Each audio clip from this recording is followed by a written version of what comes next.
Da comienzo Voz Alternativa. Es hora de analizar sin límites de líneas partidistas y sin estridencias. Ya con ustedes, la socióloga internacional Marcia Rivera. Esto es Voz Alternativa.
A todos y a todas, aquí con una nueva edición de su programa Voz Alternativa, hoy sustituyendo a la doctora Marcia Hernández.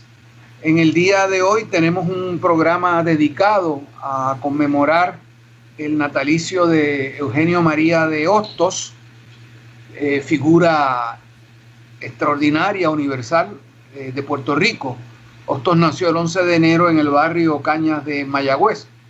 Y contamos con un grupo de estudiosos de su pensamiento y obra que van a estar conversando con nosotros sobre diversos temas que ocuparon su vida y sobre los cuales tiene cosas importantes que hablar para el presente. Para conversar sobre este tema de las ideas y luchas de Hostos en torno a la opresión y la liberación, tenemos con nosotros en primer lugar al doctor Marco Reyes Dávila, quien es catedrático retirado de la Universidad de Puerto Rico, es autor de innumerables artículos y ensayos sobre Eugenio María de Hostos, también fue director del Instituto de Estudios Hostosianos y en los últimos años ha publicado dos interesantes obras dedicadas a Hostos, Las Luces Peregrinas, y Hostos, fragua interminable, Antillanía e ideas de América. Posteriormente se unirá a nosotros el doctor Orlando Hernández para comentar sobre este tema, y más adelante también quien nos acompaña acá por Skype, el licenciado Alejandro Torres. Adelante, Marcos.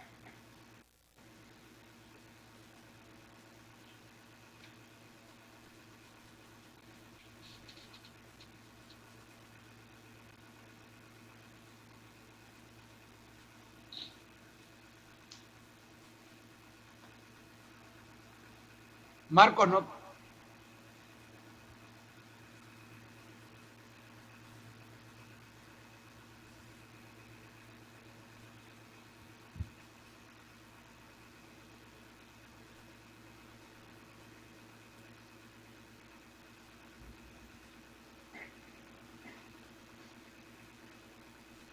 Aparentemente tenemos alguna dificultad. Marcos, no te escuchamos.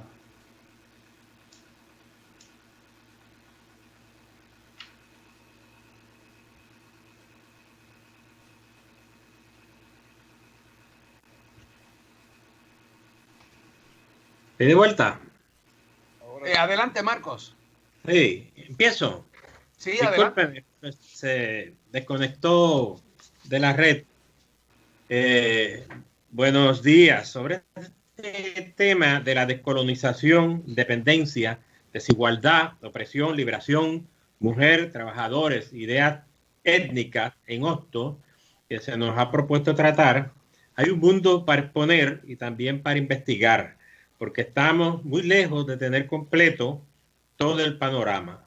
Solo podemos ponderar en nuestras manos un esquema cuyas piezas están y acaso lo estarán siempre incompletas, para decir que sobre Hostos hay un tema para rato.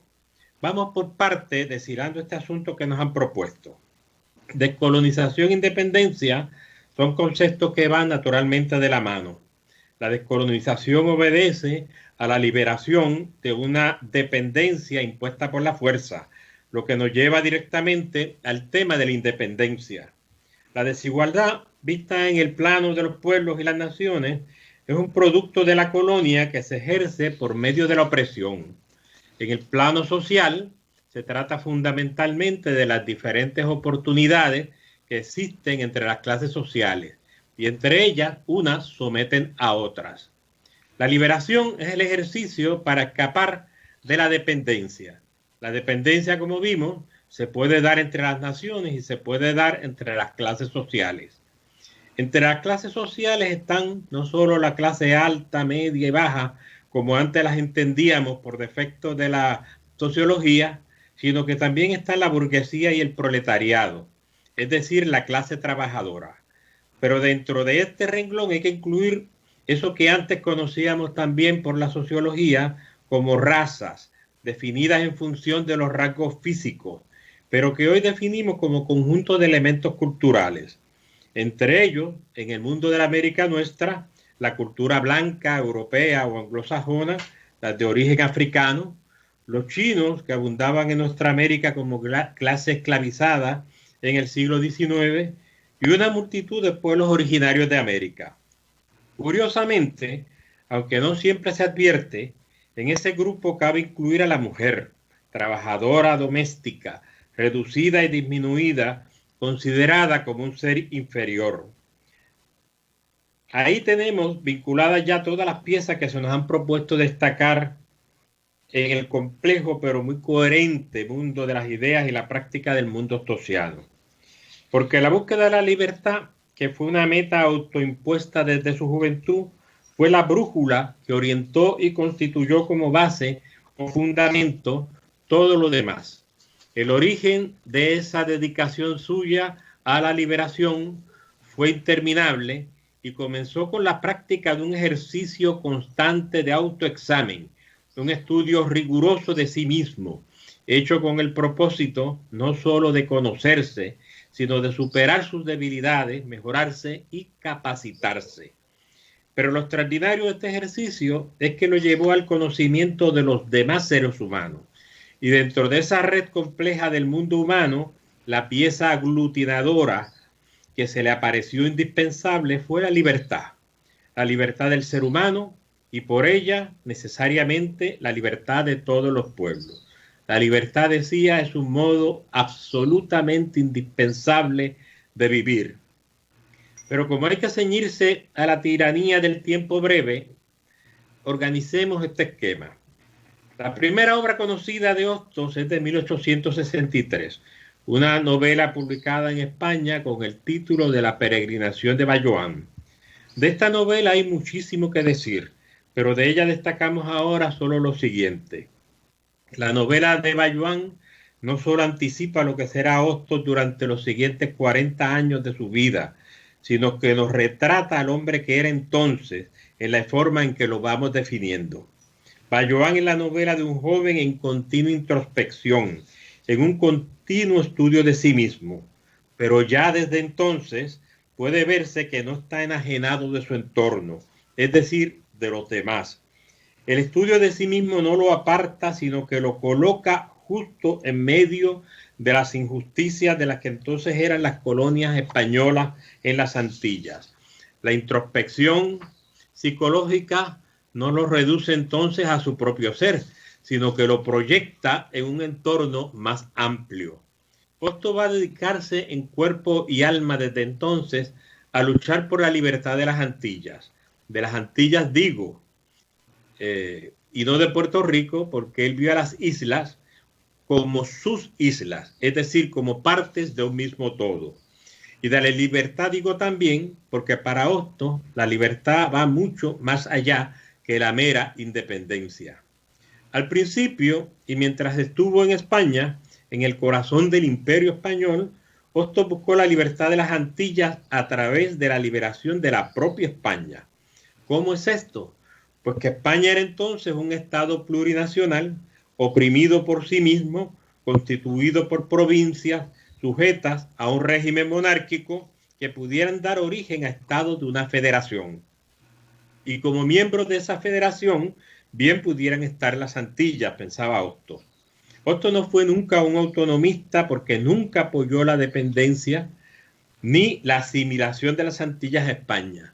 Su lucha en España estuvo dirigida a derrocar la monarquía que allí reinaba para constituir en su lugar una república democrática.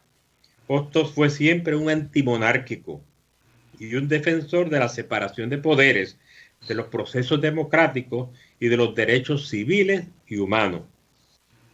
Esto de los derechos civiles nos lleva directamente a su concepción del ser humano como integrante de una sociedad. Pero en cuanto a esto fue muy radical. La democracia tenía que fundarse en la práctica real de esos derechos en todos los integrantes de esa sociedad. La práctica real de los derechos de todos suponía el reconocimiento de la igualdad de todos sus miembros, repito, ricos y pobres, terratenientes y artesanos y obreros y afroamericanos y chinos e indios y también la mujer. Desde siempre Hostos fue un abolicionista, es decir, enemigo de la esclavitud, fueran negros, indios o chinos. Y del mismo modo fue enemigo de los pueblos oprimidos, fueran naciones o los pueblos de indios latinoamericanos y norteamericanos. De los pueblos del interior de la Argentina que conocemos como los gauchos, de los pobres y desamparados y de los obreros. En su caso no se trataba de filosofía ni de afirmaciones plasmadas en letra de imprenta. Hostos practicó esas ideas, mezclándose y disfrutando con los pueblos indios y creando escuelas para la mujer y para los obreros. Esta defensa de los oprimidos lo llevó a confeccionar sus ideas sobre el derecho y las constituciones políticas. Lo llevó a definir los propósitos de su sociología. Lo llevó a la lucha armada contra España, contra las instituciones coloniales que sobrevivieron a la independencia de América. Lo llevó a instrumentar a través de la educación hombres y mujeres y pueblos libres. Dejo para el final de esta brevísima reseña sobre el tema de la libertad en Hostos una de sus obras más importantes. Me refiero a su Tratado de Moral. Si bien su diario es el retrato de su esfuerzo interminable por dominarse para alcanzar las metas que se propuso, y si bien en el programa de los independientes que redactó y publicó en Nueva York en 1876, ya alcanza a constituir en cuanto programa los principios que deben guiar a la liberación de los pueblos, en el Tratado de Moral recoge todo aquello en que basa su quehacer en todas las disciplinas y áreas en que se movió a diestra y siniestra. El tratado es fruto del estudio de sí mismo, pero también de sus luchas políticas, de sus ejercicios pedagógicos, de sus luchas sociales. El Tratado de Moral o la moral social, como también se le conoce, es en el fondo un tratado sobre la libertad, porque descubrió temprano en su vida que el ser que era no se reducía a sí mismo, que él se hallaba en medio de los demás, así como los demás estaban en él. Marco, de modo que la libertad no era ni podía ser la libertad del individuo solo, sino la libertad de todos. Y la libertad era y es, por lo tanto, un bien social. Marcos, perdona que te interrumpa. Vamos a ver si Orlando Hernández se pudo conectar para darle una oportunidad a él para que se exprese sobre el tema. Falta un parrafito. Adelante. Ocurre entonces que la libertad puede ser un abrir de puertas y cadenas, pero las de todo. Y como vivimos en sociedad, entonces hay que aprender a vivir en sociedad. Hablamos entonces de moral social. Moral social es como se ve libertad. Y la libertad es el producto y resultado del cumplimiento de deberes para con los demás y para con uno mismo, unido a la práctica de los derechos. la práctica, porque bien sabía Hostos que el derecho no ejercido no es un derecho real. Por lo aquí expuesto, me contento hoy. Muchas gracias. Gracias a ti, Marco. Orlando, ¿está disponible?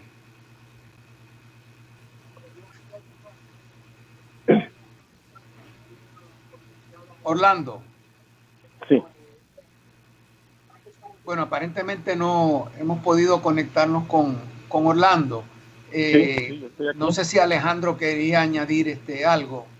Yo estoy aquí. Añadir con el permiso de ustedes, ¿no?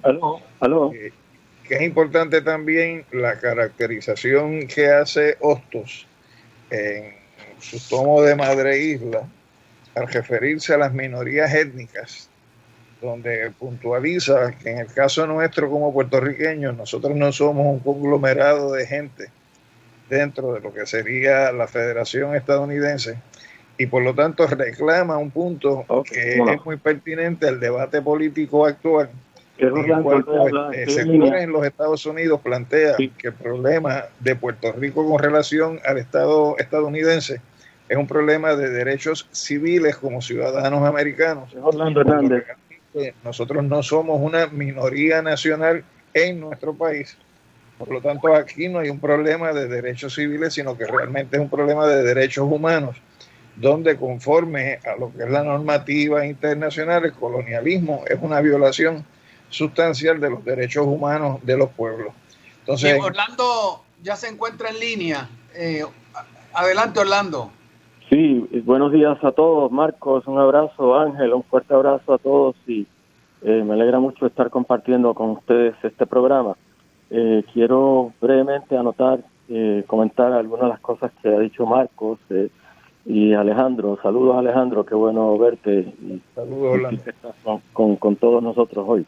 Entonces, un poco para profundizar lo que ha dicho Marcos y lo que se ha comentado con respecto a la capacidad y fuerza inclusiva de la gestión social y política de Hostos, quisiera abundar en 3-4 aspectos que yo creo que se han estudiado y otros que requieren mayor estudio.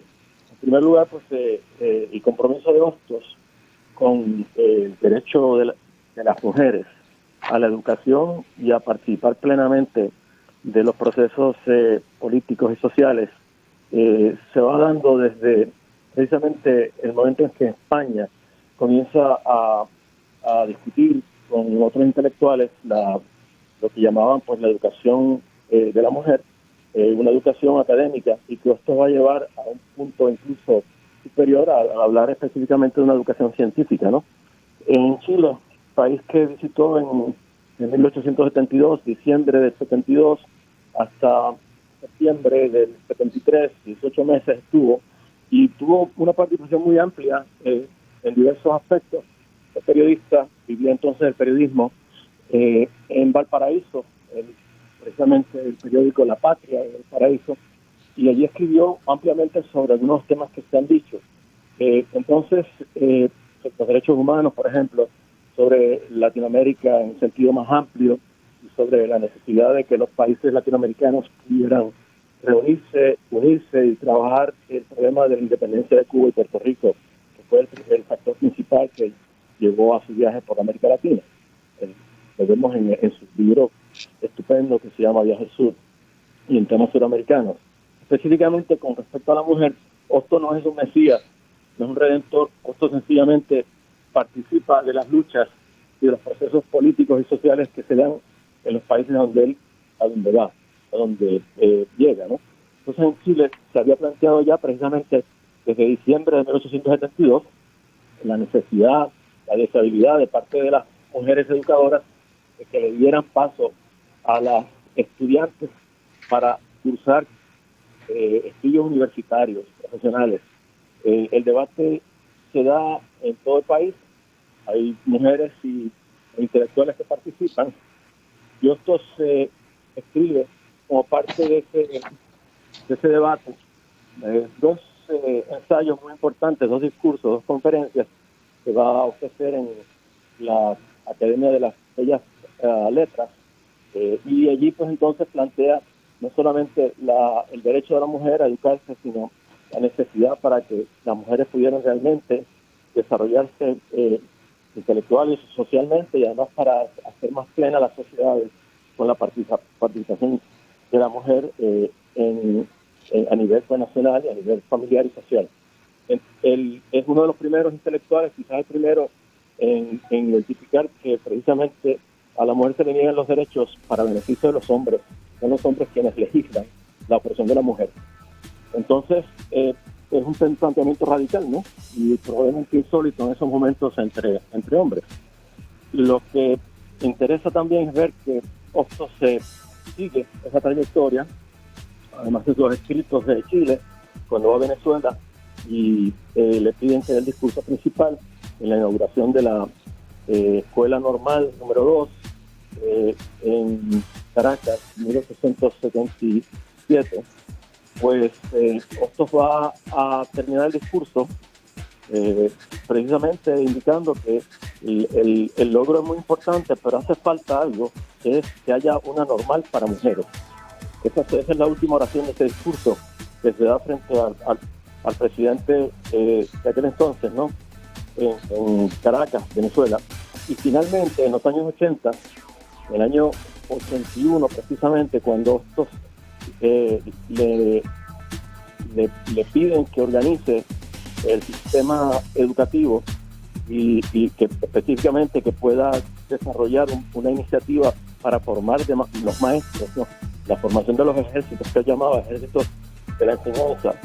Pues en el 1880 comienza con la fundación de una normal para varones, para hombres, pero inmediatamente después, al año siguiente, además de fundar la normal para varones en Santiago, funda con Salomé Ureña la primera normal para mujeres, que todavía no va a ser normal porque es una escuela de señoritas, pero 6 años más tarde se convierte en normal.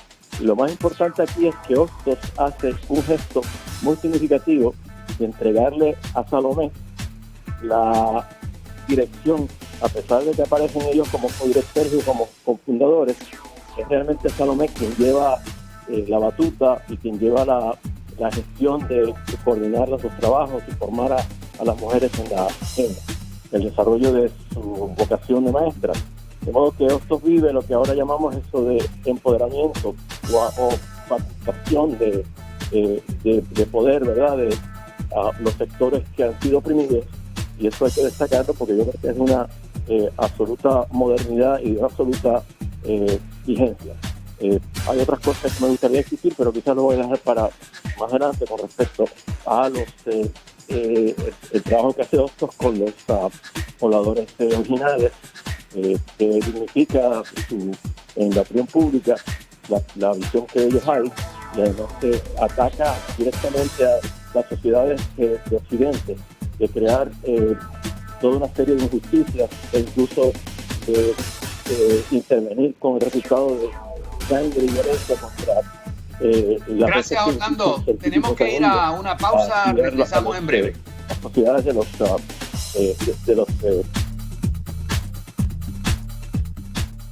Les habla el doctor Ángel Villarini, hoy a cargo de este programa dedicado a conmemorar el natalicio de Eugenio María de Hostos, nacido un 11 de enero en Barrio Cañas, Mayagüez, Puerto Rico.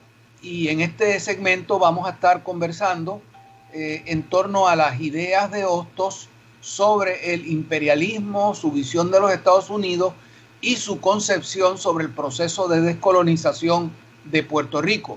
Para ello, acá en Trujillo Alto tuvimos un apagón, así que por un momento nos fuimos del aire. Estamos de regreso. Como les decía, contamos con nosotros ahora con el licenciado Alejandro Torres, otro estudioso del pensamiento de Eugenio María de Hostos, que nos va a estar hablando sobre el tema del proceso de descolonización según lo concibió Eugenio María de Hostos ante la situación colonial que en ese momento vivía Puerto Rico, ¿no? El licenciado Torres fue presidente del Colegio de abogados y abogadas de Puerto Rico y actualmente preside una de las más importantes comisiones de esa institución relacionada precisamente con este tema, ¿no?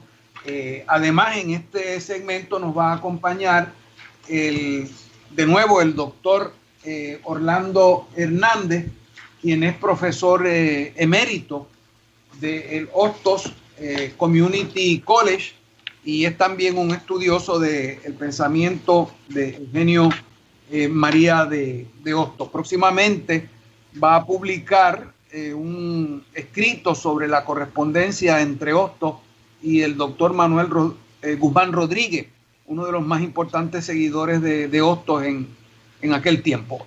Adelante, Alejandro.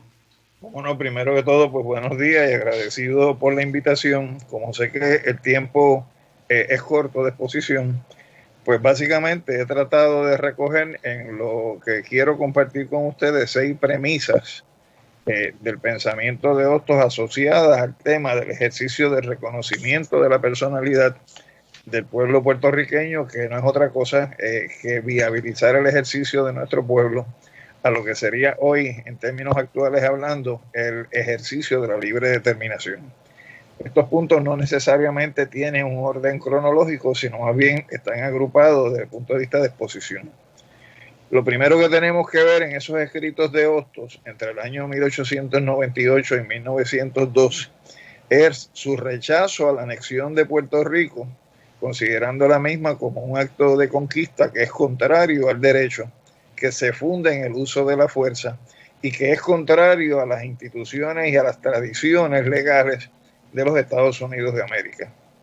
Segundo, Hostos partía de que Puerto Rico no es un pedazo del continente en donde radica la población del norte y decía que éramos una isla que ni geográfica, ni étnica, ni histórica, ni etimológicamente corresponde al sistema natural de la Federación Americana, y ya desde entonces él planteaba que no estaba dentro del radar de los Estados Unidos la idea de integrar a Puerto Rico como un estado de la Unión, que es lo que posteriormente vamos a encontrar a partir del año 1900 con las decisiones de la Corte Suprema de los Estados Unidos, donde inicialmente dice que nosotros somos un territorio no incorporado, es decir, que pertenecemos a, pero no formamos parte de los Estados Unidos, y más adelante en otro de los casos insulares, a la altura del cierre de la segunda década, donde aún con la ciudadanía estadounidense impuesta, se establece que eso no presupone la decisión de los Estados Unidos de integrarnos como un estado de la Unión. Tercero, Hostos partía del reconocimiento del hecho de que aquí se había dado una invasión por parte de los Estados Unidos y que en ese momento no había posibilidades para llevar a cabo otro tipo de acto de resistencia o lucha que no fuera la jurídica, y en ese sentido reivindica y exige que se establezca en Puerto Rico no un gobierno militar como el que se estableció en el 98, sino un gobierno civil donde nuestro pueblo en un periodo de tiempo se educara en instituciones que nunca había conocido bajo España, para a través de esa educación reclamar eventualmente el reconocimiento de esa personalidad jurídica y los derechos que ese reconocimiento de personalidad conlleva. En cuarto lugar, Hostos, a raíz de la ocupación militar de Puerto Rico y posteriormente de la implantación del primer gobierno civil bajo la ley Foraker, señalaba 2 caminos posibles en la solución final de Puerto Rico.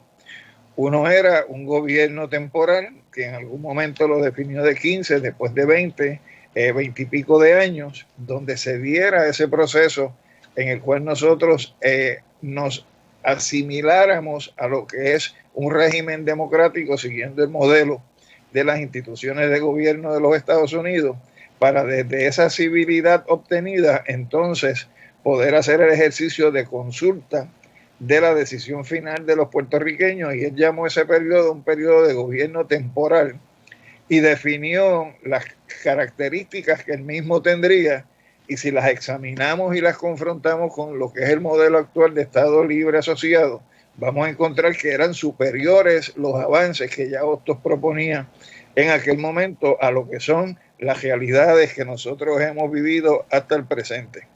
Y la segunda vía ante el gobierno temporal era la de la anexión, pero Hostos planteaba que siempre tendría Puerto Rico el derecho a la secesión, es decir, a la separación. Y está la famosa cita de él, donde señala que mientras quede un vislumbre de derecho en el pueblo estadounidense, no está perdido para nosotros el derecho a reclamar la independencia, porque ni hoy, ni mañana, ni nunca nuestra patria dejará de ser nuestra.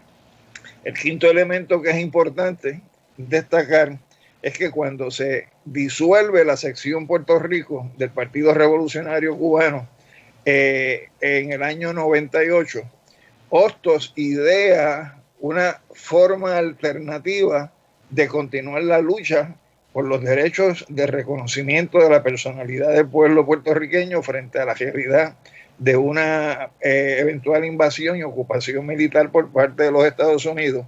Y es lo que él define como un plan de salvación de la patria a través de una liga de patriotas, donde plantea que se unan los distintos sectores puertorriqueños, las tres tendencias históricas que desde 1795 habían prevalecido en Puerto Rico, que era la corriente autonomista, la corriente independentista y la corriente anexionista, para en conjunto entonces hacer un reclamo de reconocimiento de esos derechos y de esa personalidad jurídica de Puerto Rico ante los Estados Unidos. Y ahí es que él plantea, junto a Julio Ena, que era anexionista, Manuel Seno Gandía, que era autonomista en ese momento, y él como independentista, reclamar de Estados Unidos el respeto a los derechos de Puerto Rico, siendo esos derechos, entre otros, el reconocimiento precisamente de la personalidad jurídica, la instauración de un gobierno civil y el ejercicio del voto a través del plebiscito para disponer el resultado final de nuestras relaciones con los Estados Unidos.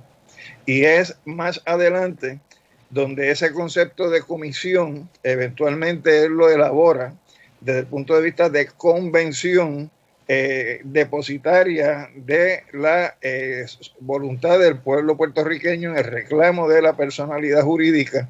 Y entonces ese concepto de convención, donde nos juntemos las distintas corrientes del pueblo de Puerto Rico para hacer un reclamo con una sola voz frente a los Estados Unidos, es el concepto que más adelante se desarrolla por De Diego, por Albizu, con distintas modalidades, donde el concepto de convención transita de lo que en su origen fue una convención constituyente a lo que es el reclamo hoy, que ha ido articulando el Colegio de Abogados y Abogadas de Puerto Rico a través de la propuesta de una asamblea constitucional de estatus, que no es constituyente porque no se trata de una convención para organizar un estado político, sino que es el método de convención propuesto, pero con un alcance limitado en la medida en que el propósito fundamental sería revisar formas de relación jurídica futura con los Estados Unidos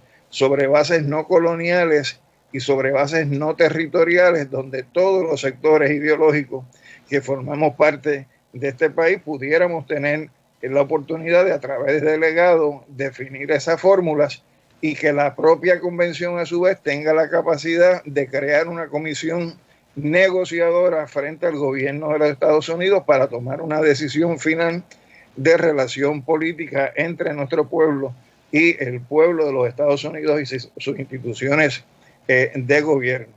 Evidentemente es una forma inclusiva, a diferencia de lo que han sido los procesos que hasta ahora hemos participado, que son divisivos, donde vamos a la consulta de manera dividida, salimos de la consulta igualmente divididos, mientras que aquí lo que se plantea es un método alterno, donde vamos unidos a la definición de la fórmula, vamos unidos a la negociación con los Estados Unidos y lo que sea el resultado de ese proceso, también de manera unida se lo presentaremos eventualmente al pueblo para que entonces el pueblo, en el ejercicio de ese derecho de plebiscito que nos anticipaba Hostos hace más de un siglo, pueda tomar una determinación final con relación al futuro de sus relaciones políticas con los Estados Unidos, fuera de la cláusula territorial, relaciones que serán no coloniales y no territoriales, donde las tres opciones de estatus histórica a partir del principio de la soberanía política estarían presentes. Nos gustaría ahora que el doctor Orlando Hernández nos comentara también sobre este tema que tan excelentemente nos ha planteado Alejandro. Orlando, adelante.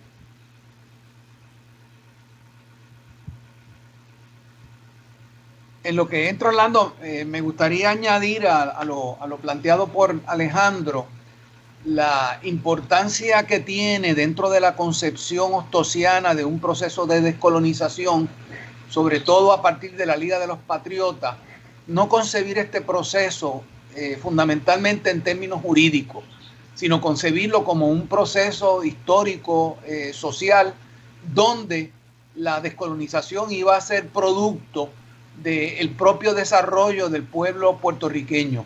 Hostos tenía bien claro que una de las herencias del colonialismo era el sentido de minusvalía que se había desarrollado en el pueblo puertorriqueño y por lo tanto también un sentido de dependencia y una expectativa muy grande de parte de grandes sectores de la población puertorriqueña de sustituir lo que había sido el dominio español por un dominio que tal vez se estimaba como más suave, que sería el norteamericano, ¿no? Y por lo tanto uno de los propósitos principales de la Liga de los Patriotas era la formación del puertorriqueño en términos de elevar su sentido de autoestima, de sus capacidades, como él las llama, para asumir la tarea de tomar control sobre el país. Y en ese sentido, el proceso de descolonización tenía que verse como un proceso educativo de formación de la conciencia patriótica del puertorriqueño, que significaba que el puertorriqueño aprendiera, desarrollara la capacidad para hacerse cargo del país, cosa que el puertorriqueño ya había demostrado, porque a pesar del régimen tan severo que España nos había impuesto, en Puerto Rico se habían alcanzado unos desarrollos comparables a los que se habían alcanzado en algunas de las repúblicas latinoamericanas. Y la Liga de los Patriotas, por lo tanto, intentaba hacer todo un movimiento social, todo un ejercicio de poder social, donde los puertorriqueños habríamos de estar desarrollando escuelas, gimnasios, proyectos agrícolas, cooperativas, centros de salud, ¿no? Era casi una especie de estado paralelo lo que intentaba crear la Liga de los Patriotas como un ejercicio de poder de la ciudadanía puertorriqueña. No sé si ya tenemos a Orlando con nosotros. Orlando. Sí, cómo no. ¿Me escuchan? Adelante. No. Sí, dígame, por favor, que no, parece que hay una interferencia. Sí. Sí, tus comentarios sobre la Liga de los Patriotas, el proceso de descolonización según lo concibió Hostos. Cómo no, seguro. Voy a hacer un par de comentarios sobre lo que planteó el compañero Alejandro Torres. Yo creo que hay una lectura muy puntual de las posiciones de Hostos con respecto a la descolonización de Puerto Rico, y con un gran acierto, ¿verdad?, de parte de Hostos en esos momentos donde prácticamente no había una opinión favorecedora del proceso de descolonización. Eso se fue dando paulatinamente, pero lo que sucedió en esos momentos fue francamente una borrachera anexionista, donde incluso algunos de los principales líderes autonomistas y algunos independentistas pasaron a ser anexionistas y posteriormente se dieron cuenta del error que se estaba cometiendo con respecto a las necesidades básicas de nuestro pueblo. Quiero hacer una aclaración breve con respecto a la Liga de Patriotas, que se funda en Nueva York, como se ha señalado en varios momentos, porque señala Alejandro correctamente que estando Hostos en Washington, en Nueva York, tratando de ver de qué manera se insertaba en el proceso político posterior a la invasión de los Estados Unidos, o llega realmente cuando zarpa Miles, a los 2 días ha zarpado Miles, cuando él está en Washington, tratando de averiguar precisamente cuál era la posición de los Estados Unidos con respecto a Puerto Rico. Y entonces la propuesta es de fundación de una Liga de Patriotas que pueda llevar a cabo la tarea de desarrollar a Puerto Rico y planteando un proyecto de soberanía. El problema que hubo con eso es que cuando Hostos plantea en la Liga de Patriotas en Nueva York, a principios de agosto, la soberanía como objetivo principal, la mayoría de los miembros de la Liga, de lo que era entonces la sección Puerto Rico del Partido Revolucionario Cubano, y que pasó a ser entonces la Liga de Patriotas, le llevó la oposición, incluyendo algunos de los importantes líderes de aquel momento, no solamente ENA, que era anexionista, pero Bonocio Tio y otros líderes. Entonces, ese proyecto que propone Hostos de desarrollar un plan de soberanía se ve impedido por la gran fuerza que tenía en ese momento una visión completamente idealizada de lo que podría haber sido el anexionismo y que realmente sacó de carril los primeros esfuerzos de Hostos en Nueva York. Luego, cuando llega a Puerto Rico, va a asumir la soberanía precisamente como norte principal junto con la educación para el desarrollo social, político y las propuestas de autogestión que se dan en esos momentos de su parte, económica y de otro tipo. Ahora, eso está en acta, dicho sea de paso, unas actas que apenas se consultan, lo que les acabo de decir el rechazo del proyecto de soberanía. Lo otro que es importante y creo que vale la pena señalar para propósitos históricos, de la conciencia de lo que realmente se ha visto en Puerto Rico con el uso del plebiscito para malograr la libre determinación de nuestro pueblo. No era eso lo que planteaba Hostos en momentos en que proponía el uso del plebiscito, ¿no? La idea original surge de un planteamiento que hace el senador Charles Sumner de Massachusetts, cuando se da la guerra, antes de la guerra entre Francia y Alemania por la Alsacia, y entonces Sumner desde el Senado de Estados Unidos propone un plebiscito, que entonces una innovación, no se estiraba, el derecho de conquista en aquellos momentos era lo que primaba, y en esta ocasión pues se habla de un ejercicio de libre determinación. Otto conoce eso porque estaba precisamente en los Estados Unidos en 1870 cuando se daban esas discusiones y esa propuesta y la guerra. Entonces, en Puerto Rico, las propuestas de Hostos sobre el plebiscito son muy distintas a las que se han visto desde el año 1967. Ha habido 4 plebiscitos distintos, si no me equivoco, y en ninguno de ellos se ha podido resolver el problema básico de la libre determinación por el modo como se han articulado y los propósitos de esos plebiscitos, que a veces no son verdaderamente con fines de tipo democrático. Por lo tanto, el proyecto de Hostos lo va a recoger de Diego en 1917 en una resolución concurrente que pide que haya un plebiscito para desarrollar un mecanismo de autodeterminación. En esos momentos pues no se puede ver, él fallece poco tiempo después, pero la resolución existe, y más adelante, en el 1945, el Senado y la Cámara de Puerto Rico van a pasar un proyecto conjunto, una resolución plebiscitaria que pasa el Senado y la Cámara, y no sé si es abrumadoramente, pero el asunto es que esto, alguna vez se propone al gobernador Togwell, él veta ese proyecto, y la Cámara y el Senado se sobreponen al veto de Togwell, logran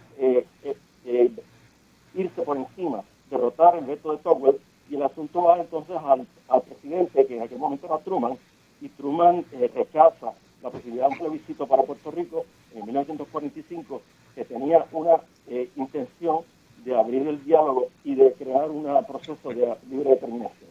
Eso nada más que para que se sepa, ¿verdad?, que hay un antecedente importante, y que en aquellos momentos no se hablaba de un partido político tomara ventaja de un proceso que le pertenece al pueblo de Puerto Rico completo, sino que fuera realmente un ejercicio de libre determinación democrático para que los puertorriqueños decidiéramos cuál debía ser el destino de nuestro país. yo creo que eso por el momento es lo que quería aportar. Les devuelvo la palabra a los amigos.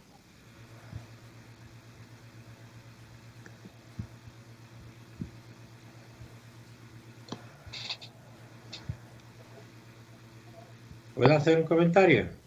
Adelante. ¿Perdón? Sí, adelante, Yo. porque parece que perdimos hablando. Adelante.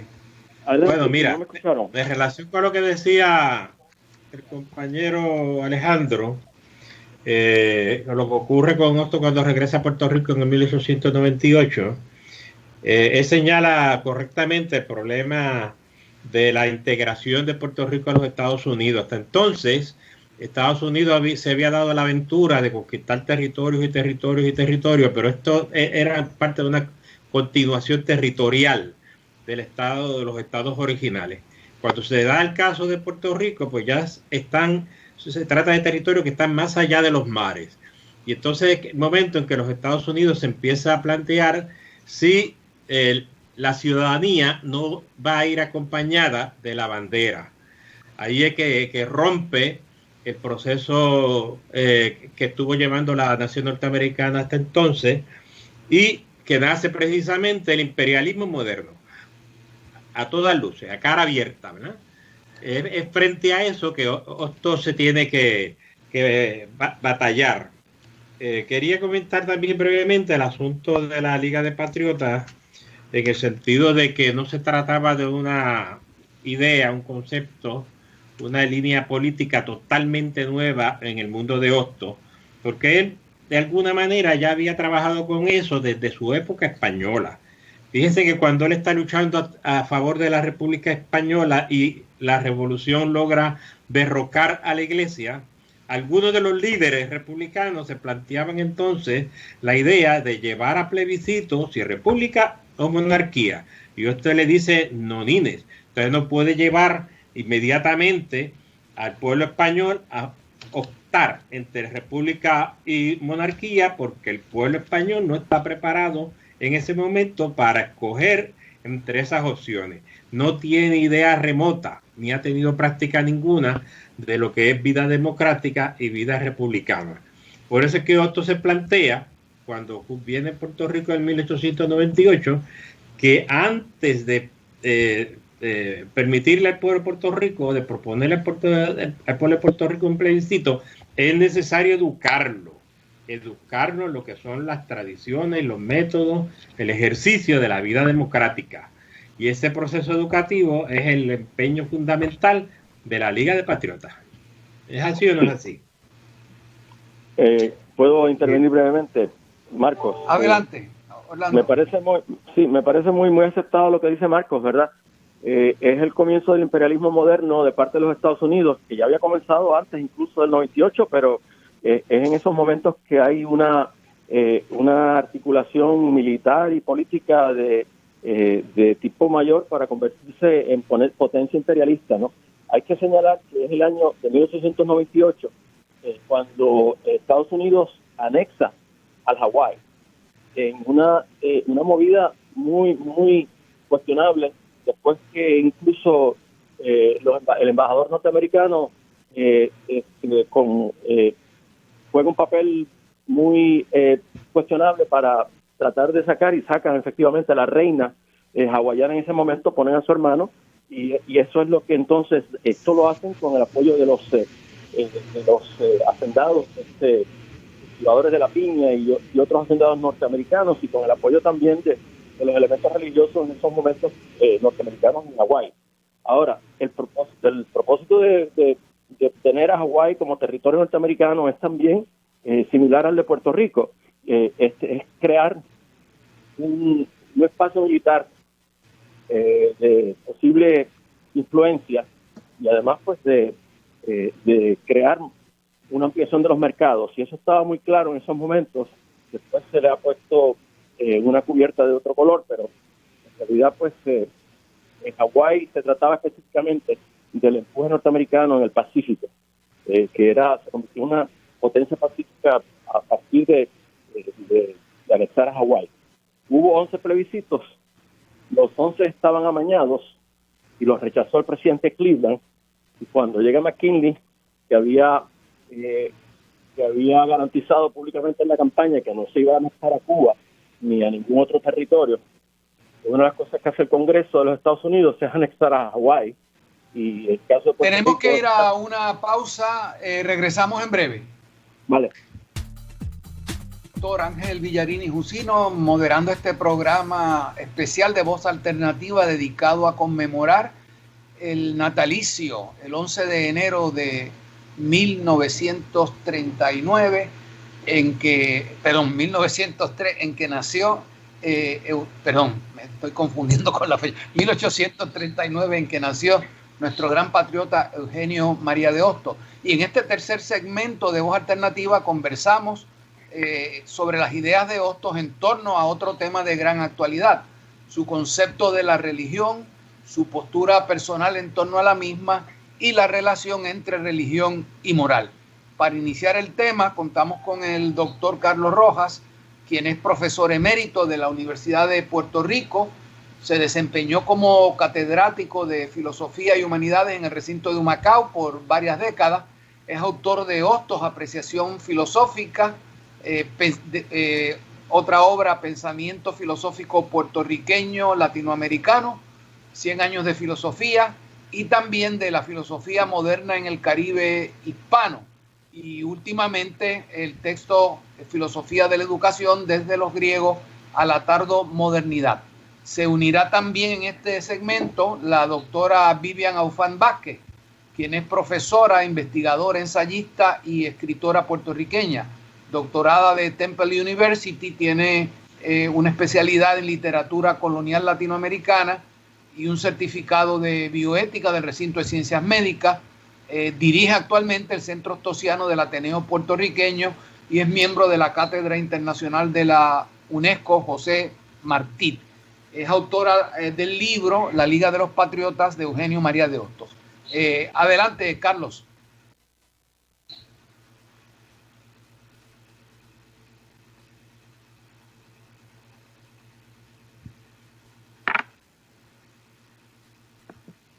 Adelante, Carlos. Doctor Carlos Rojas.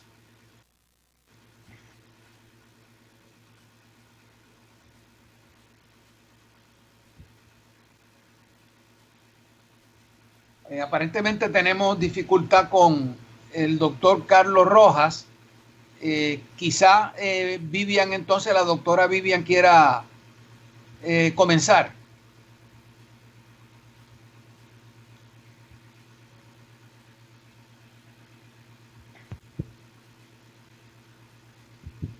Bueno, estamos teniendo dificultad con la comunicación. Voy a comenzar hablando un poco sobre el tema, a ver si se nos une cualquiera de los otros dos participantes. Y también le voy a pedir al profesor Alejandro Torres, que sé que ha trabajado con esta temática, que se nos una a la conversación. Este tema, como indicábamos, es de gran actualidad. Lo fue en la época de Hostos, y uno de los grandes obstáculos y resistencias que encontró Hostos, sobre todo para desarrollar su gran proyecto educativo, del que hablaremos en el último segmento del programa, fue precisamente la idea que él planteó de una escuela laica, ¿no?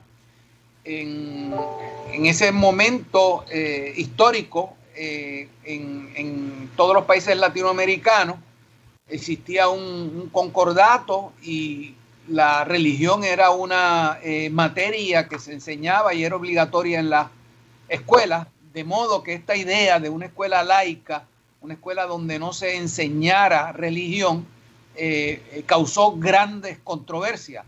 Y si el tema hoy día causa controversias, imagínense en esa época. Creo que ya se nos une Carlos Rojas. Adelante, Carlos.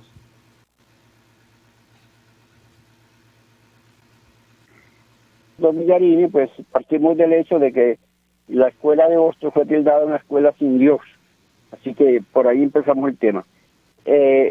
Voy a trabajar sobre todo el tratado de moral, porque en la parte denominada moral natural y en la parte moral social, en ambas partes hay un tratamiento sobre el tema de la religión. En la moral natural hay una posición basada fundamentalmente en el filósofo inglés Herbert Spencer, que es una posición agnóstica. Quiere decir que, como dice Spencer, sobre el absoluto no tenemos ningún conocimiento, es inconocible. Y esa también entonces la posición de Hostos, va a decir que las religiones son explorescencias metafísicas, un pasado de la humanidad que ya debe ser superado y que debe ser sustituido por unas religiones más filosóficas. Curiosamente, ese tratado de moral natural es interesante porque establece lo que hoy llamaríamos una ética ecológica. Es decir, alrededor del tema de la naturaleza, Hostos trabaja el tema ecológico y consiste en una gratitud hacia la naturaleza como causa desconocida de todo lo que hay en el universo. Establece también un deber de tolerancia, que es muy importante dentro de su liberalismo, es decir, de respetar todas las religiones, porque todas ellas son interpretaciones de las cuales no sabemos que ninguna sea la verdadera, y por lo tanto es importante respetarlas para un clima de convivencia social. Por eso, para Boston, la religión es o cumple una función social, y esa función social es de tipo moral, mantener, hacer obligante, vinculante la moral. Ese es el deber de la religión en la sociedad. Por otra parte, en la moral social tenemos un tratamiento ligeramente distinto. La moral social se inspira más bien en el filósofo también positivista francés Augusto Comte. Comte defiende lo que él llamó un humanismo o positivismo religioso. En ese humanismo, la divinidad es el hombre, l'humanité, la humanidad. Y es una religión filosófica que no tiene dogmas, pero que fundamentalmente predica una moral altruista. Y eso es lo que principalmente le llama la atención a Hostos. Hay una adhesión explícita de Hostos a la posición de Comte en este punto. Sin embargo, a la vez que elogia a Comte, me parece que hay también en él una posición más estrictamente personal que dice lo siguiente, la voy a leer porque es fundamental. Dice: se llega y es bueno llegar individualmente a desasirse de toda divinidad tradicional, a fabricar por sí mismo la suya, a hacer de la humanidad un ser divino y de la civilización un culto, a convertir la actividad de la propia conciencia en religión y en culto los deberes de la vida.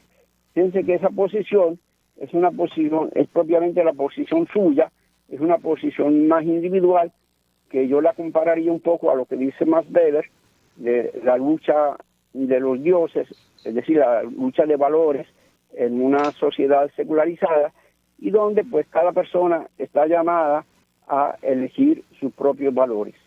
Y aquí en lugar de dioses tendríamos que hablar entonces de valores, y es una opción personal. Ese viene siendo el punto de vista personal de Hostos. Ahora, hay que tener en cuenta que Hostos no pretende suprimir la religión. En ese sentido no se podría hablar de un ateísmo explícito, porque dice explícitamente que las religiones son inmortales, y la razón de esa afirmación está en que la religión cumple una función social y esa función social es hacer vinculante la religión. Así que esta posición del Tratado de Moral en la parte social es más radical que la primera, porque la primera era simplemente agnosticismo.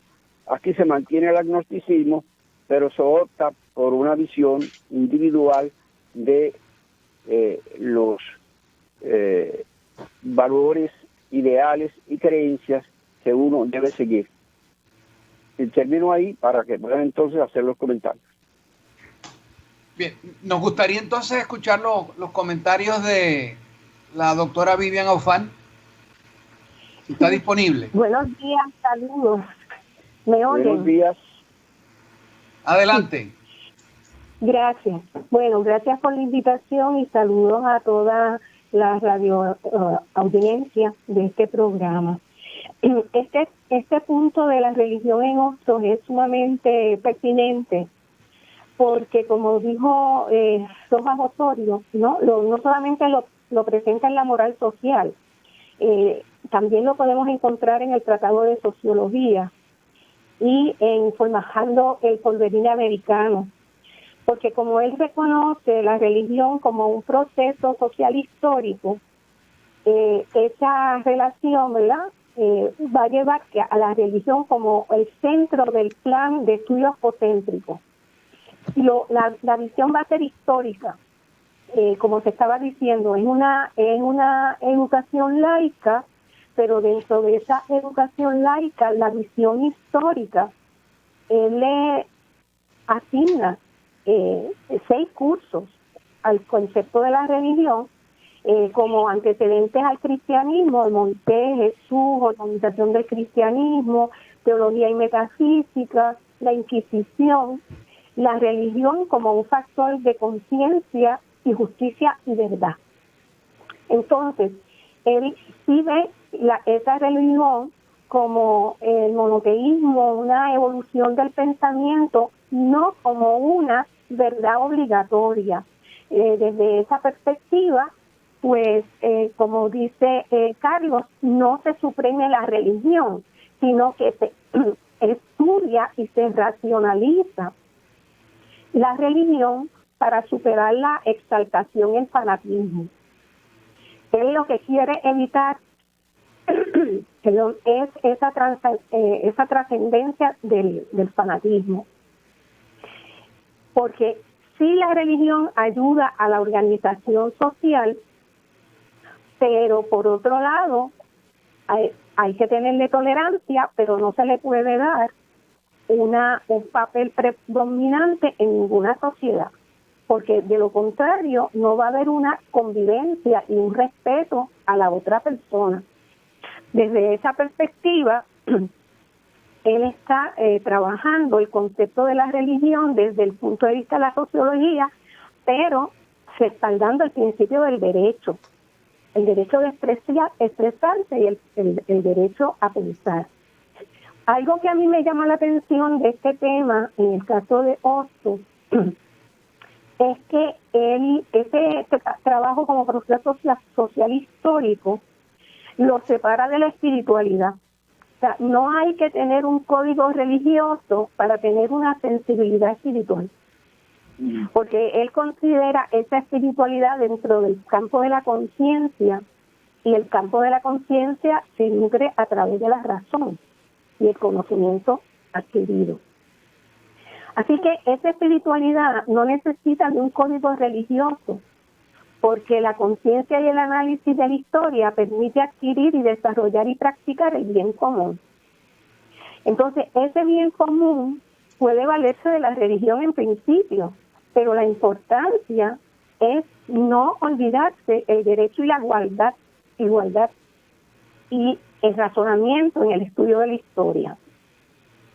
De ahí el sentido de los estudios cocéntricos para el desarrollo de la verdad y la razón.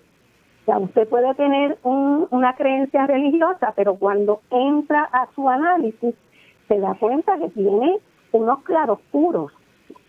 Y por otro lado, el otro punto que a mí siempre me ha llamado la atención es que el tema de la muerte, que es uno de los temas fundamentales en todas las religiones, Hostos lo superan casi a la altura de nuestro siglo, porque él no reconoce que la muerte sea un final. Así es que él dice que la muerte es un principio de una nueva vida. Y luego la muerte es triste porque la vida es triste, pero hay que acostumbrarse a vivir, y es acostumbrarse a trabajar, y es acostumbrarse a que se va a trascender esta muerte. Y desde esa perspectiva yo entiendo que hace una gran contribución a superar la creencia por miedo o la creencia por adquirir un bien mayor. Y desde esa perspectiva reconoce el valor de toda persona. Muy bien. Alejandro, ¿quieres conversar sobre el tema? No, definitivamente. Mira, Carlos Rojas, en el ensayo del titulado La filosofía en Hostos, que es la que nos introduce al volumen 9, sobre el tratado moral en la edición crítica, en el sistema de moral natural o de la religión dice, y cito, los deberes naturales son para Hostos deberes religiosos. Y señala que eso es así porque lo que su moral natural enseña es la ligación entre la dependencia del hombre con la causa desconocida de todas las cosas. Cierro la cita.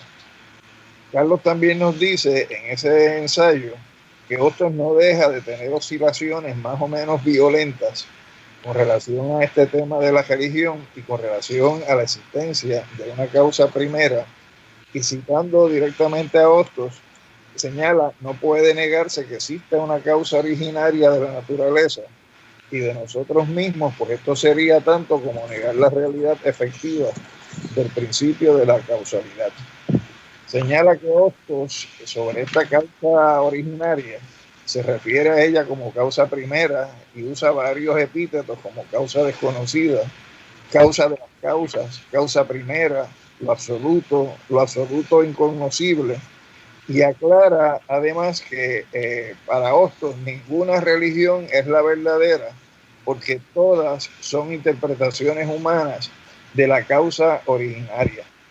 Para Hostos ninguna religión es la verdadera y todas son meras interpretaciones, por lo que entonces no cabe ningún dogmatismo, intolerancia y mucho menos fanatismo. Para Hostos ni el fanatismo religioso ni el fanatismo ateo son aceptables, porque para él solo es aceptable o válida la tolerancia fundada en la libertad de todas las religiones o creencias sobre la base de que no se puede afirmar nada de la causa desconocida. Este concepto de causa desconocida, compañeros, o causa originaria o causa primera, es muy común en la masonería de la cual Hostos formó parte, donde la masonería le atribuye a esa causa originaria el nombre de gran arquitecto del universo, utilizando pues la conceptualización que nos llega a través de los símbolos que la masonería usa. Y a esta causa primera es a la que se expone el profano, es decir, el no iniciado, al ser aceptado en la orden durante su primer viaje, donde el venerable maestro le plantea que el fanatismo es un extravío moral, le señala que el fanatismo oscurece la inteligencia y embarga la razón, que lleva al ser humano a la superstición, que despierta el odio del hombre contra sus semejantes, que produce grandes males como la consecuencia de las persecuciones y del derramamiento de sangre, y origina el furor y destruye en el ser humano el sentimiento de piedad. Con relación a la virtud, que es otro concepto también presente en Hostos, la masonería enseña que se trata de una energía moral que el ser humano al practicarla se habitúa al bien, al deber y a la justicia. Es un impulso natural hacia la honradez, una predisposición al sacrificio en favor a los demás seres humanos. Es la resolución de dominar las malas pasiones combatiéndolas con firmeza y decisión, para obrar en armonía con la razón perfeccionada que siempre induce a hacer el bien. Es el triunfo de la voluntad sobre los deseos, el resultado del trabajo incesante del ser humano para acercarse a la perfección, por el camino que existe para alcanzarla, es decir, por la devoción a los semejantes, por la negación de la personalidad, por el sacrificio. Fíjense cuántos elementos paralelos encontramos en eso, que es parte de la instrucción masónica al aprendiz en su proceso de iniciación, con lo que son los conceptos que vamos a encontrar en el Tratado de Moral en Hostos. Pero Hostos además va más lejos porque hace un análisis crítico sobre lo que es la institución de la Iglesia Católica o el catolicismo como religión, lo que es el protestantismo. Y nos señala que el catolicismo todavía no ha pasado de la edad de bronce. Y nos señala que el dogma, la concepción de la Inmaculada, la infalibilidad en referencia al Papa, las canonizaciones, la reconquista del poder temporal por parte del papado son lastres con los que arrastra el catolicismo todavía al momento en que Hostos escribe, pero se plantea a su vez que esa realidad tiene posibilidad de cambio y transformación, y es interesante porque dice que eso puede darse, cito, en cuanto llegue al gobierno de la Iglesia un Papa reflexivo, ¿no? Y uno piensa inmediatamente pues en el actual Papa, ¿no? Y los cambios o las reflexiones que está haciendo sobre lo que es la base doctrinaria de la Iglesia. Por lo tanto, Hostos aboga por una transformación de la Iglesia que se haga a partir de su existencia, es decir, no de la destrucción de la Iglesia Católica, sino utilizar la materia prima con la que se ha construido el catolicismo para desde él, entonces, como dice él, con los materiales intactos de la obra demolida y con las fuerzas virtuales que sirvieron para ella, hacer una reconstrucción en el proceso de transformación de la Iglesia Católica, proponiendo que sea una iglesia con una religión progresiva, es decir, que dé paso a la separación real del papado temporal, que se siga el principio de la separación de los intereses de la Iglesia con los intereses del Estado, que se secularice la escuela y que se resuelva por medio del derecho el problema del celibato de los curas. Entonces, él señala que ese sería el comienzo para una nueva religión católica, donde el establecimiento del orden voluntario, es decir, un orden de la voluntad, sea lo que nos acerque hacia esa corriente religiosa. Y claro, entra a hacer una elaboración teórica sobre lo que es el protestantismo, considerándolo como que es más adelantado en la evolución religiosa que el catolicismo. Señala que el catolicismo es la antítesis del protestantismo y dice que el catolicismo, como ciego de razón o necio de intención o loco de fanatismo, es una institución que desperdicia en nonadas su fuerza y su influencia. Entonces deposita su confianza en que es posible un cambio, una transformación del catolicismo que él vive en su tiempo, y dice que las fuerzas de las ideas que arrastran fatalmente las instituciones que no quieren ni deben perecer antes de tiempo es la base de ese cambio para la transformación.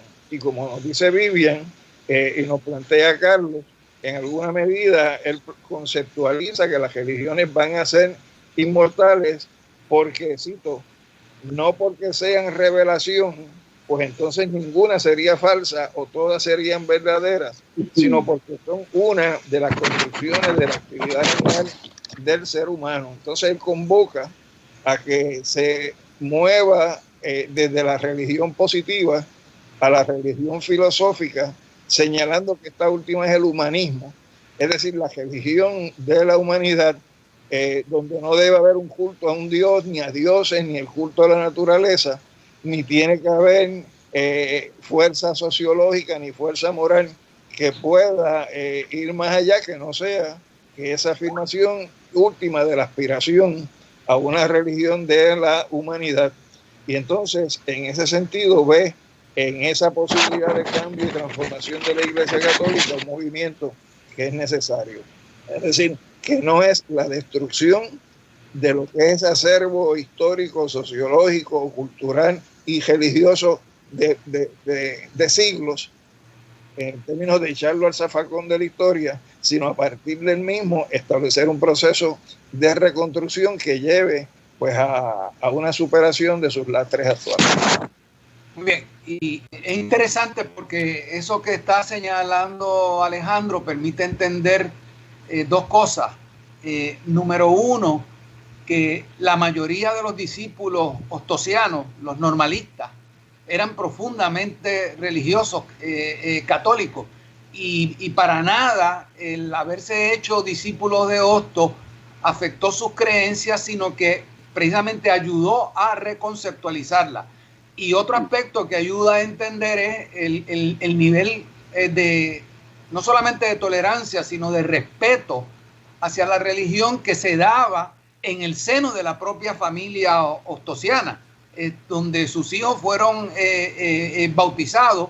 Y cuando uno escucha, ¿verdad?, tiene la oportunidad de escuchar los testimonios de sus nietos y hasta de sus bisnietos, uno se da cuenta de esto. Por último, también es importante tener en cuenta que Hostos ubica la religión como dentro de uno de los siete leyes básicas de la sociedad, de la constitución de las sociedades, y es la que tiene que ver con lo que él llama la ley, ¿verdad?, el principio social, o el principio, él lo llama también el principio de la civilización, ¿no? Y en este sentido, para Hostos la religión, o la preocupación de Hostos con la religión, tiene que ver más que con cuál es la causa última, sino hacia dónde va.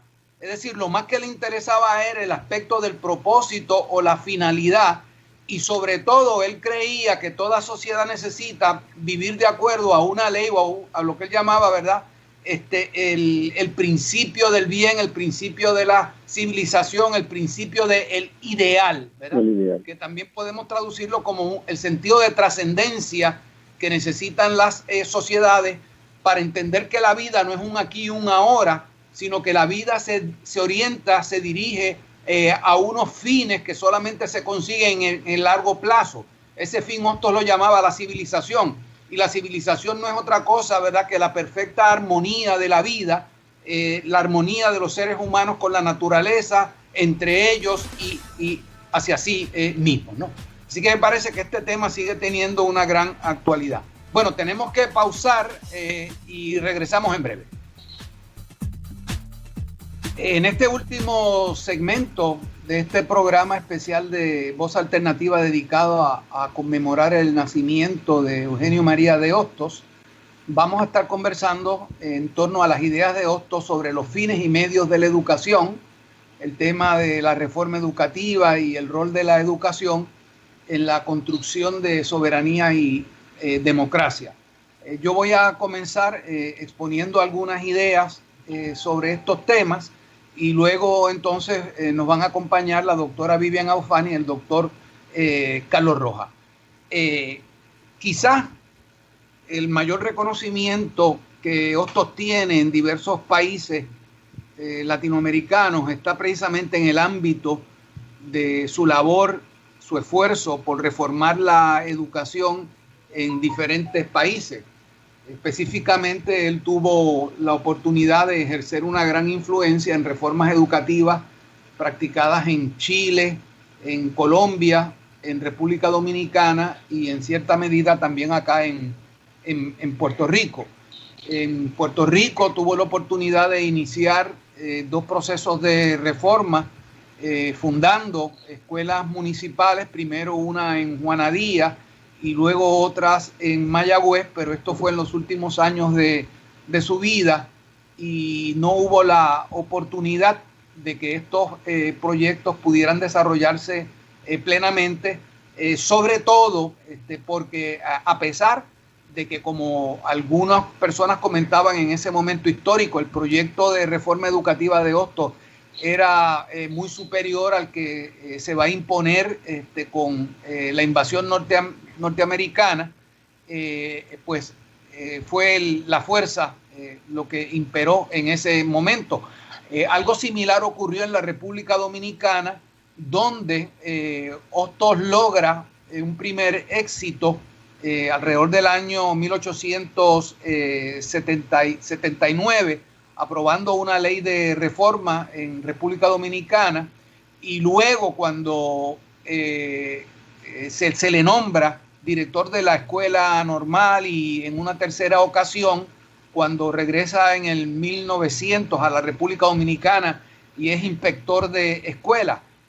Pero esa escuela ostosiana también se vio interrumpida en el 1916 con la invasión norteamericana a la República Dominicana, y luego también con el Trujillato, que se dedicó sistemáticamente a tratar de eliminar lo que había sido la escuela ostosiana en la República Dominicana. A mí me gustaría, por la brevedad del tiempo, nada más que insistir en algunos temas que me parecen claves y que siguen teniendo una gran actualidad. Lo primero es nuestra preocupación de que en Puerto Rico, a pesar de décadas de llamados en este sentido, carezcamos de una filosofía educativa que verdaderamente corresponda con nuestra cultura, idiosincrasia y con nuestras necesidades de pueblo, ¿no? Y Hostos nos dejó un legado en este sentido muy importante. Hostos entendía que la escuela tenía que ser sobre todo la forjadora de la conciencia de pueblo, de la conciencia ciudadana, de la conciencia patriótica. Y Hostos entendía que la vida del ser humano y la calidad de vida de los pueblos depende de ciertas relaciones, de tres relaciones: la relación que tenemos con la naturaleza, la relación que tenemos entre nosotros y la relación que tenemos con nosotros mismos.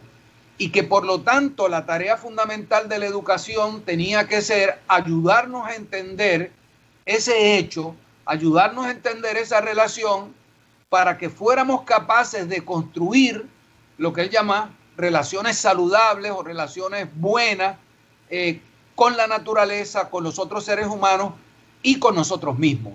Y en ese sentido, para mí, el lema de Hostos que mejor resume lo que era para él la tarea de la escuela es cuando él dice, ¿verdad?, que los seres humanos somos obreros de la vida.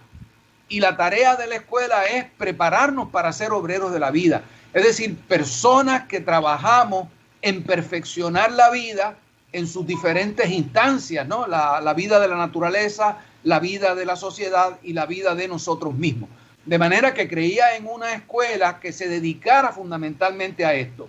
Y para que la escuela pudiera desempeñar esa labor, tenía que ser sobre todo un centro de formación de conciencia. Porque la conciencia es para Hostos precisamente aquella fuerza que existe en el ser humano, que es la que crea esas relaciones que tenemos, ¿no? Y por lo tanto, si queremos transformar las relaciones que tenemos con la naturaleza, con los otros o hacia nosotros mismos, la clave está en el desarrollo, en la formación de la conciencia. Y por conciencia entiende Hostos esa fuerza que surge de la unión de entendimiento, sensibilidad y voluntad. Por lo tanto, él concebía la escuela como un espacio formativo donde se va educando la conciencia de los seres humanos, su pensamiento, su sensibilidad, su voluntad, para actuar conforme al bien, conforme a lo justo, ¿no? Y en ese sentido es que la moral se convierte en el centro de la educación, porque la moral en última instancia consiste en tener la capacidad para distinguir qué es lo bueno y qué es lo malo en esos tres ámbitos, ¿no? En capacitarnos, la escuela por lo tanto debe capacitarnos para saber cuándo estamos haciéndole mal a la naturaleza y cómo podemos hacerle bien, o cuándo le estamos haciendo mal a un ser humano y cómo podemos hacerle bien, o cuándo nos estamos haciendo daño a nosotros mismos y cómo podemos mejorarnos a nosotros mismos. Y por lo tanto creía y formuló y propuso un tipo de currículo donde las diferentes materias y los diferentes métodos de enseñanza estaban dirigidos precisamente a formar la conciencia para que fuéramos capaces de establecer ese tipo de relación. Y Hostos obró también en este sentido, conforme en esas ideas, con una estrategia, ¿no? Y su estrategia es que él estaba convencido que no podía haber reforma educativa sin maestros reformados. Y por lo tanto su ocupación principal fue la formación de los maestros, de los normalistas, ¿no? Y esta era una formación muy a tono con las propias ideas de Hostos, ¿no? Así como formamos a los estudiantes, así tenemos que formar a los maestros, cómo desarrollar su conciencia, su entendimiento, su sensibilidad, su voluntad. Y la escuela normal era entonces un espacio de convivencia donde los maestros normalistas hacían una experiencia que los transformaba por completo. Y eso es lo que explica este sentido casi religioso, por decirlo así, en el sentido más amplio de la palabra, que tenía la escuela hostosiana, y cómo la gente que vivía allí tenían una vida como si estuvieran en el espacio de un templo, ¿verdad? Dedicados a una idea que entendían, por la que sentían y la que deseaban llevar a la acción, ¿no? Y en ese sentido, la influencia de Hostos ha sido muy poderosa. Carecemos de un estudio que nos permita documentar toda la influencia que ha habido generación tras generación, este relevo de generaciones, ¿no? Pero cuando uno se pone a estudiar, por ejemplo, el caso de República Dominicana y el de Puerto Rico, hay que ver cómo generación tras generación esa herencia hostosiana en el ámbito de la moral, del derecho, de la educación, ha ido pasando de generación en generación. Y tal vez muchas personas desconocen cómo hoy todavía seguimos viviendo desde Hostos y en Hostos en muchas de las cosas que hacemos, ¿no? Así que dejo entonces con la palabra a Vivian para que comente. Sí, ese reconocimiento de la educación que parte de esa filosofía educativa también responde al concepto de la soberanía. La soberanía, que es el poder social, y a la misma vez es el derecho a la libertad. Y esa elaboración de la organización educativa priva el estudio amplio de la libertad a través de la historia. Ese es uno de los puntos que tenemos en nuestro sistema educativo. Esa educación es necesaria para la soberanía y la democracia, porque la sociedad necesita ese pleno derecho. En Puerto Rico ese pleno derecho no existe. Por lo tanto, puede haber una formación general de mejoramiento del profesorado, pero el sistema educativo debe responder al derecho y al bienestar de toda la sociedad. No siempre tenemos ese efecto. Yo creo que hasta que no se supere bastante el asunto de la soberanía, del poder social, esa reforma educativa que necesita nuestro país va a tardar bastante. Porque las reformas educativas que presenta Hostos parten del derecho a la vida y a conocer la trayectoria de su propia historia. Por eso, en el tema anterior, hay una trascendencia de esa conciencia que se puede ver a través de la religión o se puede ver a través de la filosofía, pero lo que estamos viendo aquí es que la organización educativa que propone Hostos representa el derecho a educarse en todos los ámbitos institucionales de la sociedad y a todos los renglones sociales. Por eso él insiste en la escuela de obreros, en la escuela nocturna de adultos, en el proceso de alfabetización. Porque ese es el verdadero poder de la toma de decisiones a base del conocimiento propio.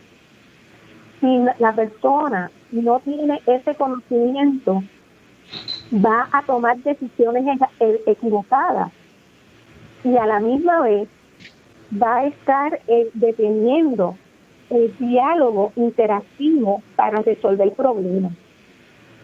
El propósito de la educación no solamente va a ser en el aspecto académico. Yo veo a Hostos separándose bastante de la academia. La usa para formar profesores, pero la práctica de la observación para determinar los problemas específicos es parte de esa formación de ese magisterio. Por lo tanto, el concepto de soberanía, de autonomía y de democracia, que él insiste en las lecciones de derecho constitucional y en el Tratado de Sociología y en la formación del porvenir americano, van a estar incidiendo en que no es solamente el material histórico académico, es la conciencia de trascendencia del derecho que tiene cada persona a exponer de acuerdo a su evaluación. Nosotros hemos perdido a través de los últimos 40 años un apoyo en términos de la enseñanza autodidacta. Hay muchas personas que se educan a sí mismos a través de las bibliotecas, de los libros. Usted me dirá que a lo mejor con la cuestión del Internet esta accesibilidad se ha ampliado, pero no necesariamente. Entonces, los foros, los centros de discusión de ideas, la exposición es parte de la educación. La escuela tiene que abrir la puerta más allá de las clases tradicionales. Y no solamente la escuela regular, sino también las universidades. Y esa muy bien, vamos a el tiempo que nos queda, esto. Quisiéramos también darle oportunidad, si hay alguna persona que tiene una llamada telefónica que quiera participar, puede hacerlo a partir de este momento. Del estudio me avisan si hay llamadas pendientes. Y mientras tanto me gustaría darle entonces la oportunidad al doctor Carlos Rojas a participar en este tema. Carlos.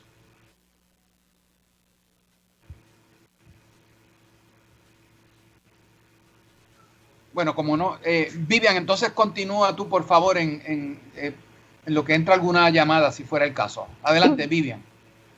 Sí, voy a ir sobre el concepto de soberanía y democracia, porque yo lo veo unido a la ley que tiene que asegurar la expresión de cada persona.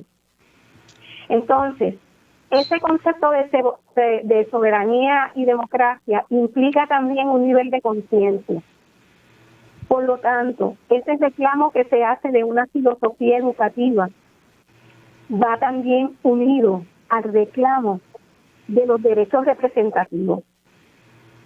Y fíjate que han habido varios casos en los que el sistema educativo ha limitado esa representatividad de personas con limitaciones de todo tipo o de rango social. Así es que Hostos provee para todo esto, pero yo lo veo unido a estos otros conceptos. No es solamente la educación, por un lado, es la educación en función de la soberanía del poder social, de la autonomía del individuo y del ejercicio de la democracia representativa, que debe de tener el apoyo completo, como él lo indica, en un sistema electoral responsable y representativo nuevamente. Por lo tanto, Vivian,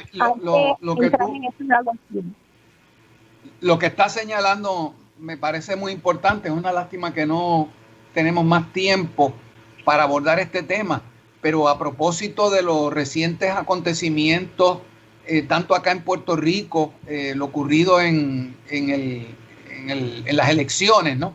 En el conteo, y lo ocurrido más recientemente en los Estados Unidos, Hostos había expresado ideas muy, muy interesantes y grandes preocupaciones al respecto, ¿no?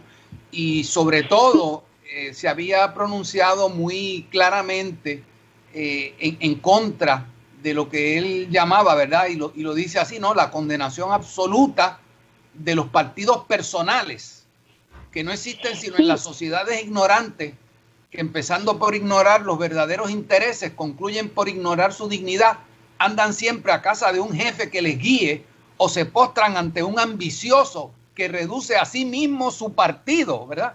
Y uno escucha estas palabras de Hostos y retratan exactamente la situación que se ha vivido recientemente en los Estados Unidos, ¿no?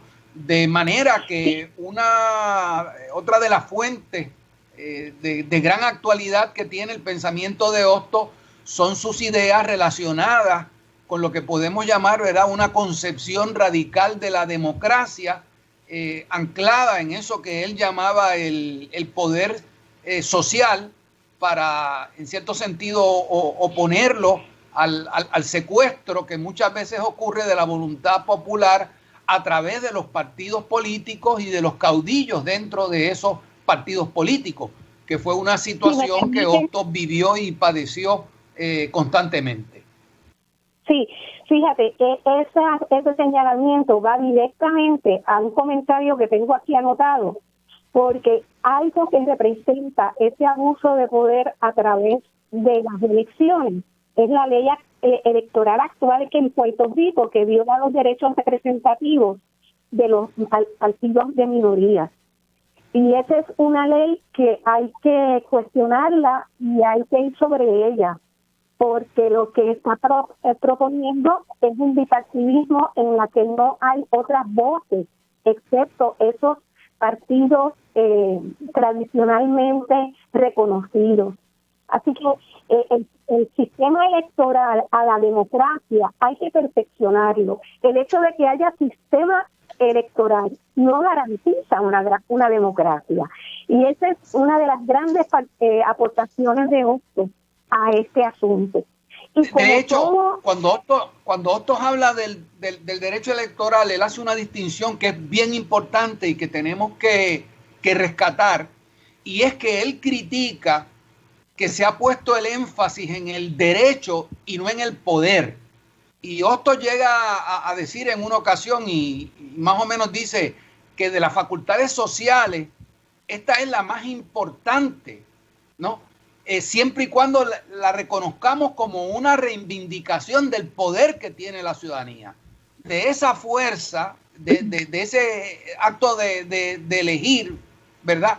Esto es lo más importante, ¿no? Y hay que enfatizarlo no solamente como un derecho, sino como un ejercicio de poder, ¿no? Y el ejercicio de poder implica, que era lo que le interesaba a Hostos, no hay derechos si no hay ejercicio, y no hay ejercicio si no hay la capacidad para ejercer ese tipo de derechos. Así que eso es uno de los grandes retos, es parte de esa agenda inconclusa que nos dejara el gran maestro Eugenio María de Hostos, cuyo natalicio conmemoramos mañana lunes 11 de enero. Muy agradecido a los compañeros y compañeras que nos acompañaron en este programa, y espero que haya sido esclarecedor para comprender, apreciar, valorar esta gran agenda que nos legó Eugenio María de Hostos. Muchas gracias y buenas tardes.